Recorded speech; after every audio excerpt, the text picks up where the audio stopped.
The new album, Asylum, absolutely killer, and it debuted #1 on Billboard, and that's your fourth consecutive #1. There's only two other bands that have ever done that, and that's Metallica and the Dave Matthews Band.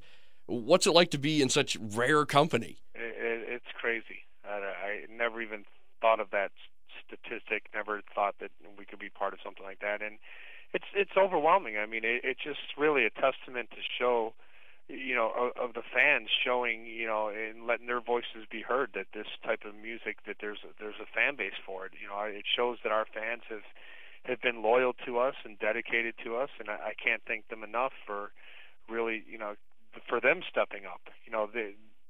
We're going to do the best we can each time to deliver the best album and body of work that we can, and we're not going to shortchange them. And they sit there patiently waiting for it, and when it comes out, they step up to the plate. So I mean, I really got to thank the fans for the ones that are making that milestone with us. For those that didn't see Disturbed the last time they were in town, you go in this time because it is, you feel it from you guys on the stage, and it doesn't matter where you're sitting in the building, you can feel the energy that you guys put off. All right. Well, thank you. I'm glad that you feel that and you notice that, and it just really brings me back to when I was a kid in the crowd seeing my favorite bands, and I don't want to just see a band up there just playing their songs and going through the motions. I want to feel that that they're into it, and that I'm part of it and they're part of it, and having that interaction within each other. And I know the importance of that. I remember looking up on stage at some of my favorite bands and feeling that you had a connection. You make eye contact with your favorite rock star, and you had that moment of just feeling like you connected. And that's such an important thing for us to. I'm always looking out in the crowd, just trying to make that eye contact. I want to see how our music is touching them and how it affects them, and that those memories will last a lifetime.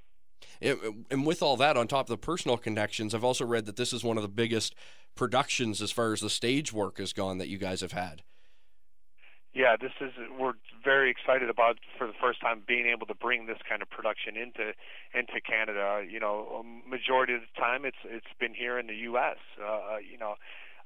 But this album cycle alone, we stepped it up to a whole new level for us. We had some really cool video going, and some cool images and textures and lighting cues and stuff that that our fans never seen us at this kind of level. And this far in our career, after being out for 11 years strong of touring, we wanted to make sure that the fans aren't going to feel like, if you've seen Disturbed, you know what you're going to get. We're always pushing ourselves to kind of try to continue to evolve, not only just songwriting, but just the show itself.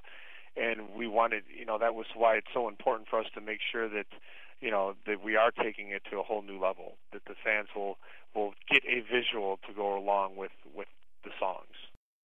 And we'll switch gears a little bit here. You guys have had a really good relationship with music video games over the years, but now it's been announced that there's going to be no more Guitar Hero games, at least for the foreseeable future.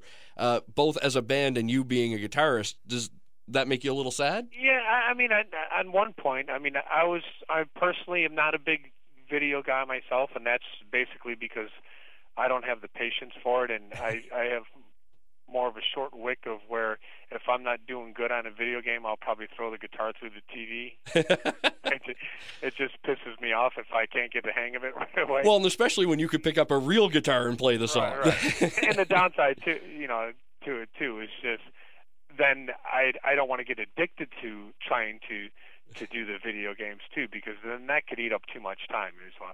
It's good for some people, but I'm glad that the good thing about things like Guitar Hero and Rock Band is it introduced a lot of people to music they probably weren't familiar with, and certain bands they weren't familiar with. So it kind of blew me away that there were still some people that could say, yeah, the first time I heard of Disturbed was through Guitar Hero. And so it was good to know that our music was being introduced to people that weren't familiar with it before. So in that sense, it's sad that it's going away there. But hopefully it will encourage people to actually pick up a real instrument and play more rock music, and we need more of that. And when you talk about that next wave or up and comers, you guys play a lot of festival type tours, whether it's on this side of the pond or you play the festival shows like Download and that over in Europe. and you get to see a lot of young bands on those. Who do you guys have your eyes on? Like, who's out there that's kind of new that Disturbed is like, yeah, they're somebody to watch? I like Skindred a lot. You know, they're from England. They've been out. You know, they've been out for a while, but you know, maybe just a smaller profile, but just a lot of energy. You know, great frontman and just cool. You know, cool groove to a lot of their material. The band actually that we just signed. Me and David have an imprint through Warner Brothers called Intoxication Records, and we signed a band called Art of Dying, who's from Vancouver. Great guys. And they just released their album this past week. And you know, straight up rock band, just very talented, great harmonies. It's like a you know, you could hear some of the grunge vibe to them, like the Alice in Chains, Pearl Jam vibe to them, but more of a modern day, you know, a little bit more current, you know, sound to them as well. And great band. So you know, I'm excited about that album coming out because I think these guys are very talented. Can't wait to see you guys back in town again. The last time you were here, you destroyed the Forum, so we had no choice but to put you in the Metro Center this time. So can you try to leave us a building? I can't promise you that.